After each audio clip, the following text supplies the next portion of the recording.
ਤੇ ਅਗਲੀ ਖਬਰ ਵੱਲ ਚਲੀਏ ਮਾਸਕ ਨੂੰ ਲੈ ਕੇ।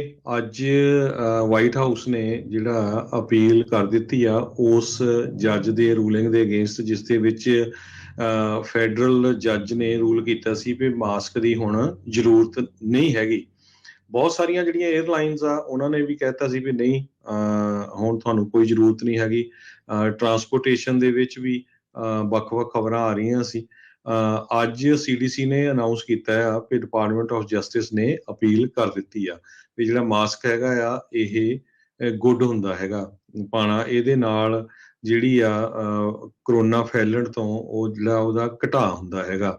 ਪਰ ਬਹੁਤ ਸਾਰੀਆਂ USA ਦੀਆਂ ਮੇਜਰ US ਦੀਆਂ 에ਅਰਲਾਈਨਸ ਉਹਨਾਂ ਨੇ ਸੋਮਵਾਰ ਨੂੰ ਹੀ ਅਨਾਉਂਸ ਕਰ ਦਿੱਤਾ ਸੀ, ਜਿਨ੍ਹਾਂ ਦੇ ਵਿੱਚ ਅਲਾਸਕਾ 에ਅਰਲਾਈਨ ਆ, ਅਲੇਜੈਂਟ ਆ, American airline, Delta, Frontier, Hawaiian, JetBlue, Southwest, Spirit, Sun Country airline, United airlines ਵੀ ਅਸੀਂ ਫੇਸ ਮਾਸਕ ਨਹੀਂ ਰਿਕੁਆਇਰ ਕਰਾਂਗੇ ਵਿਦ ਇਨ USA ਦੇ ਵਿੱਚ। ਫੈਡਰਲ ਐਵੀਏਸ਼ਨ ਐਡਮਿਨਿਸਟ੍ਰੇਸ਼ਨ ਨੇ ਜ਼ੀਰੋ ਟੋਲਰੈਂਸ ਪਾਲਿਸੀ ਜਿਹੜੀ ਸੀ ਉਹ ਅਨਰੂਲੀ ਪੈਸੇਂਜਰ ਦੇ ਅਗੇਂਸਟ ਜਿਹੜੀ ਕੀਤੀ ਸੀ, ਉਹ ਕਹਿੰਦੇ ਵੀ ਉਸੇ ਤਰ੍ਹਾਂ ਰਹੂਗੀ। ਸੋ ਬਹੁਤ ਸਾਰੇ ਜਿਹੜੇ ਆਪਣੇ ਸਰੋਤੇ ਆ ਜਾਂ ਪੈਸੇਂਜਰਸ ਆ ਉਹਨਾਂ ਨੂੰ ਕੁਐਸਚਨ ਹੋਊਗਾ ਵੀ ਸਾਨੂੰ ਮਾਸਕ ਪਾਉਣਾ ਪਊਗਾ। ਆਪ ਜੀ ਸਾਡੀ ਮਰਜ਼ੀ ਆ ਪਾ ਸਕਦੇ ਆ, ਤੇ ਉਹ ਕਹਿੰਦੇ ਵੀ ਰਿਕੁਆਇਰ ਨਹੀਂ, ਪਰ ਜੇ ਤੁਸੀਂ ਪਾਣਾ ਚਾਹੁੰਦੇ ਆ ਉਹਦੇ ਵਿੱਚ ਕੋਈ ਇਦਾਂ ਦੀ ਰੋਕ ਨਹੀਂ ਹੈਗੀ। ਬਹੁਤ ਸਾਰੀਆਂ ਇੰਟਰਨੈਸ਼ਨਲ ਫਲਾਈਟਸ ਦੇ ਉੱਤੇ ਜਿਹੜਾ ਮਾਸਕ ਆ ਉਹ ਰਿਕੁਆਇਰ ਹੋਊਗਾ, ਕਿਉਂਕਿ ਜਿੱਥੇ ਜਾਣੀ ਆ ਫਲਾਈਟ ਹੋ ਸਕਦਾ ਉਸ ਮੁਲਕ ਦੇ ਵਿੱਚ ਉਹ ਰਿਕੁਆਇਰ ਹੋਵੇ। ਇਸ ਕਰਕੇ ਤੁਹਾਨੂੰ ਇਹ ਚੈੱਕ ਜ਼ਰੂਰ ਕਰਨਾ ਪੈਣਾ ਕਿੱਥੇ ਰਿਕੁਆਇਰ ਹੈਗਾ ਤੇ ਕਿੱਥੇ ਨਹੀਂ। ਜੀ, ਬਿਲਕੁਲ। ਇਸੇ ਹੀ ਸੰਬੰਧ ਦੇ ਵਿੱਚ ਬੇ ਏਰੀਏ ਦੀਆਂ ਬਹੁਤ ਸਾਰੀਆਂ ਜਿਹੜੀਆਂ ਟਰਾਂਜ਼ਿਟ ਏਜੰਸੀਜ਼, ਜਿਨ੍ਹਾਂ 'ਚ VTA, ਬਾਰਟ, ਕੈਲਟ੍ਰੇਨ, SF ਮਿਊਨੀ, ਉਹਨਾਂ ਨੇ ਅਨਾਉਂਸ ਕਰ ਦਿੱਤਾ ਹੈ ਵੀ ਉਹ ਵੀ ਆਪਣੇ ਮਾਸਕ ਮੈਂਡੇਟਸ ਆ ਉਹਨਾਂ ਨੂੰ ਐਂਡ ਕਰਨ ਜਾ ਰਹੇ ਆ। ਸੋ ਉਸ ਫੈਡਰਲ ਜੱਜ ਦੀ ਜਿਹੜੇ ਇੱਕ ਫੈਸਲੇ ਤੋਂ ਬਾਅਦ ਦੇ ਵਿੱਚ ਨੈਸ਼ਨਲ ਮਾਸਕ ਰਿਕੁਆਇਰਮੈਂਟ ਆ ਉਸ ਨੂੰ ਸਟ੍ਰਾਈਕ ਡਾਊਨ ਕਰ ਦਿੱਤਾ ਗਿਆ ਸੀਗਾ। ਸੋ ਇਹ ਉਸ ਤੋਂ ਕੁਛ ਦਿਨਾਂ ਬਾਅਦ ਉਹਨਾਂ ਨੇ ਅੱਜ ਅਨਾਉਂਸ ਇਹ ਕਰ ਦਿੱਤਾ ਆ। ਸੋ ਸੈਂਟਾ ਕਲੈਰਾ ਵੈਲੀ ਟਰਾਂਸਪੋਰਟੇਸ਼ਨ ਅਥਾਰਟੀ ਦੇ ਨਾਲ ਹੋਰ ਇੱਥੋਂ ਦੀਆਂ ਜਿਹੜੀਆਂ ਟਰਾਂਜ਼ਿਟ ਕੰਪਨੀਜ਼ ਆ ਉਹਨਾਂ ਨੇ ਵੀ ਇਸ ਨੂੰ ਬੰਦ ਕਰ ਦਿੱਤਾ। ਸੋ ਮਾਸਕ ਦੀ ਰਿਕੁਆਇਰਮੈਂਟ ਜਿਹੜੀ ਉਹ ਹੁਣ ਅੱਗੇ ਨਹੀਂ ਹੋਵੇਗੀ। ਤੇ ਅਗਲੀ ਖਬਰ ਵੱਲ ਚਲੀਏ ਮਾਸਕ ਨੂੰ ਲੈ ਕੇ।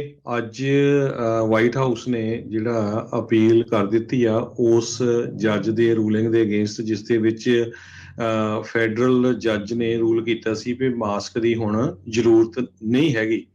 ਬਹੁਤ ਸਾਰੀਆਂ ਜਿਹੜੀਆਂ 에ਅਰਲਾਈਨਸ ਆ ਉਹਨਾਂ ਨੇ ਵੀ ਕਹਿਤਾ ਸੀ ਵੀ ਨਹੀਂ, ਹੁਣ ਤੁਹਾਨੂੰ ਕੋਈ ਜ਼ਰੂਰਤ ਨਹੀਂ ਹੈਗੀ। ਟਰਾਂਸਪੋਰਟੇਸ਼ਨ ਦੇ ਵਿੱਚ ਵੀ ਵੱਖ-ਵੱਖ ਖਬਰਾਂ ਆ ਰਹੀਆਂ ਸੀ।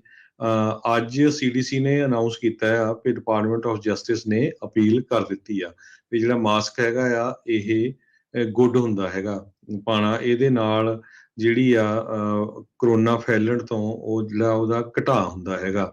ਪਰ ਬਹੁਤ ਸਾਰੀਆਂ USA ਦੀਆਂ ਮੇਜਰ US ਦੀਆਂ 에ਅਰਲਾਈਨਸ ਉਹਨਾਂ ਨੇ ਸੋਮਵਾਰ ਨੂੰ ਹੀ ਅਨਾਉਂਸ ਕਰ ਦਿੱਤਾ ਸੀ, ਜਿਨ੍ਹਾਂ ਦੇ ਵਿੱਚ ਅਲਾਸਕਾ 에ਅਰਲਾਈਨ ਆ, ਅਲੇਜੈਂਟ ਆ, American airline, Delta, Frontier, Hawaiian, JetBlue, Southwest, Spirit, Sun Country airline, United airlines ਵੀ ਅਸੀਂ ਫੇਸ ਮਾਸਕ ਨਹੀਂ ਰਿਕੁਆਇਰ ਕਰਾਂਗੇ ਵਿਦ ਇਨ USA ਦੇ ਵਿੱਚ। ਫੈਡਰਲ ਐਵੀਏਸ਼ਨ ਐਡਮਿਨਿਸਟ੍ਰੇਸ਼ਨ ਨੇ ਜ਼ੀਰੋ ਟੋਲਰੈਂਸ ਪਾਲਿਸੀ ਜਿਹੜੀ ਸੀ ਉਹ ਅਨਰੂਲੀ ਪੈਸੇਂਜਰ ਦੇ ਅਗੇਂਸਟ ਜਿਹੜੀ ਕੀਤੀ ਸੀ, ਉਹ ਕਹਿੰਦੇ ਵੀ ਉਸੇ ਤਰ੍ਹਾਂ ਰਹੂਗੀ। ਸੋ ਬਹੁਤ ਸਾਰੇ ਜਿਹੜੇ ਆਪਣੇ ਸਰੋਤੇ ਆ ਜਾਂ ਪੈਸੇਂਜਰਸ ਆ ਉਹਨਾਂ ਨੂੰ ਕੁਐਸਚਨ ਹੋਊਗਾ ਵੀ ਸਾਨੂੰ ਮਾਸਕ ਪਾਉਣਾ ਪਊਗਾ। ਆਪ ਜੀ ਸਾਡੀ ਮਰਜ਼ੀ ਆ ਪਾ ਸਕਦੇ ਆ, ਤੇ ਉਹ ਕਹਿੰਦੇ ਵੀ ਰਿਕੁਆਇਰ ਨਹੀਂ, ਪਰ ਜੇ ਤੁਸੀਂ ਪਾਣਾ ਚਾਹੁੰਦੇ ਆ ਉਹਦੇ ਵਿੱਚ ਕੋਈ ਇਦਾਂ ਦੀ ਰੋਕ ਨਹੀਂ ਹੈਗੀ।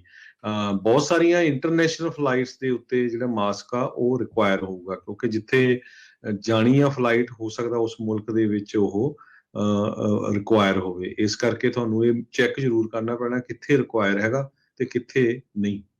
ਜੀ, ਬਿਲਕੁਲ। ਇਸੇ ਹੀ ਸੰਬੰਧ ਦੇ ਵਿੱਚ ਬੇ ਏਰੀਏ ਦੀਆਂ ਬਹੁਤ ਸਾਰੀਆਂ ਜਿਹੜੀਆਂ ਟਰਾਂਜ਼ਿਟ ਏਜੰਸੀਜ਼, ਜਿਨ੍ਹਾਂ 'ਚ VTA, ਬਾਰਟ, ਕੈਲਟ੍ਰੇਨ, SF ਮਿਊਨੀ, ਉਹਨਾਂ ਨੇ ਅਨਾਉਂਸ ਕਰ ਦਿੱਤਾ ਹੈ ਵੀ ਉਹ ਵੀ ਆਪਣੇ ਮਾਸਕ ਮੈਂਡੇਟਸ ਆ ਉਹਨਾਂ ਨੂੰ ਐਂਡ ਕਰਨ ਜਾ ਰਹੇ ਆ। ਸੋ ਉਸ ਫੈਡਰਲ ਜੱਜ ਦੀ ਜਿਹੜੇ ਇੱਕ ਫੈਸਲੇ ਤੋਂ ਬਾਅਦ ਦੇ ਵਿੱਚ ਨੈਸ਼ਨਲ ਮਾਸਕ ਰਿਕੁਆਇਰਮੈਂਟ ਆ ਉਸ ਨੂੰ ਸਟ੍ਰਾਈਕ ਡਾਊਨ ਕਰ ਦਿੱਤਾ ਗਿਆ ਸੀਗਾ।